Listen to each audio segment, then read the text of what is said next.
Well, there was a bankruptcy in 1933, which was the real reason why they created the Great Depression of 29.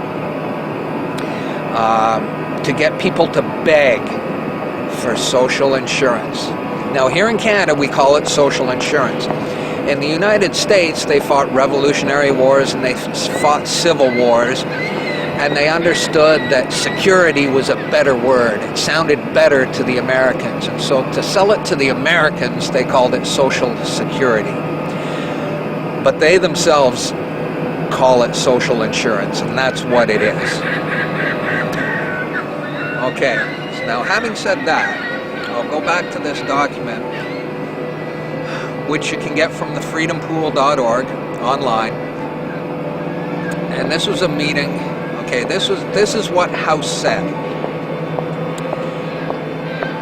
Very soon, every American will be required to register their biological property. That's the birth certificate. They will be required to register their biological property in a national system designed to keep track of the people and that will operate under the ancient system of pledging. By such methodology, we can compel people to submit to our agenda, which will affect our security as a chargeback for our fiat paper currency. Every American will be forced to register or suffer not being able to work and earn a living, the sin. They will be our chattel. That means slaves, means collateral. You're secured as collateral. They will be our chattel, and we will hold the security interest over them forever. By operation of the law merchant under the scheme of secured transactions. Americans, by unknowingly or unwittingly delivering the bills of lading to us, will be rendered bankrupt and insolvent forever to remain economic slaves through taxation secured by their pledges, the birth certificate. They will be stripped of their rights and given a commercial value designed to make us profit, and they will be none the wiser. For not one man in a million could ever figure out our plans. And if by accident one or two would figure it out, we have in our arsenal plausible deniability. After all, this is the only logical way to fund government, by floating liens and debt to the registrants in the form of benefits and privileges. This will inevitably reap us huge profits beyond our wildest expectations and leave every American a contributor to this fraud, which we will call social insurance. Without realizing it, every American will insure us for any loss we may incur in this manner.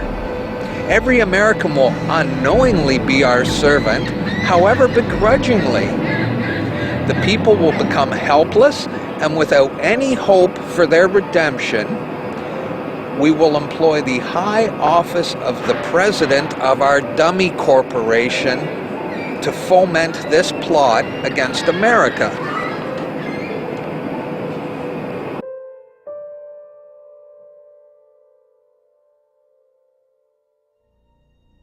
This is a certified true copy of my live statement of birth. You can get this by applying for it at the Registrar General. They'll give it to you. And it's very interesting because this is where it all began. This is the foundation document. All identification is generated from this document. And so if the foundation document is no good, anything that's made from it is no good. That means driver's licenses, health cards, everything. Now what they did here, this is exactly what he meant when he said, "Soon, every American will be required to register their biological property." Now, your parents didn't realize what they were doing when they filled this out, and these didn't exist before 1933. Birth records were recorded in Scripture, and these only came into being in 1933 when they hatched this plan. They created a corporate fiction with a name just like yours.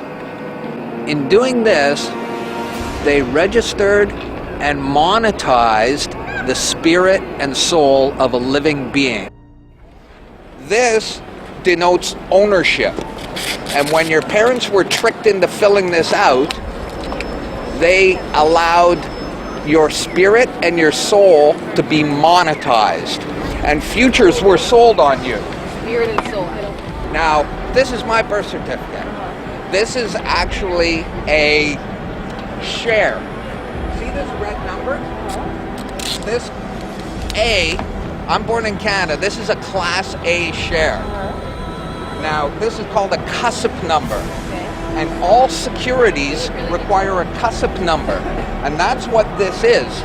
And you are held as collateral to secure the debt, which our government owes to international bankers.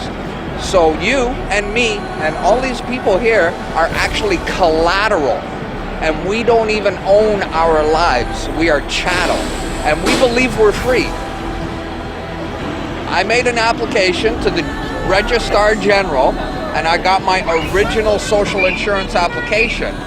Now, before they sent it to me, they put a little piece of paper over this before they photocopied it, because my friend has his, and they didn't block this out, and when you hold it up, you see Bank of Canada. It is said that the best slaves are the ones who don't know that they're enslaved, and we all have invisible chains on us, and we don't know it. What truth? That you are a slave, Neil. Like everyone else, you were born into bondage, born into a prison that you cannot smell or taste or touch. A prison for your mind. We're talking about big bucks. We're not talking about hundreds of millions or even hundreds of billions now. We're talking about trillions of dollars. The obligation is immeasurable. Nobody can measure it. This door's wide open now. It's gonna happen, whether you like it or not. Do you notice that they have the same amount of ink on them? Do you notice that they're made out of the same virtually worthless stuff? It's paper. Did you get it? It's paper. When we create money, we have created an instrument of value that has no value of its own. And it's just as expensive or inexpensive to print the 20 as it is to print the 1. In January of 1913, in December of 1913, he signed the Federal Reserve Act, bringing the Federal Reserve System into place in America, and did what Thomas Jefferson said must never happen. He took the control of the money away from the people by taking it away from the Congress and gave it to a group of private individuals who have to pay taxes on the money they loan the government.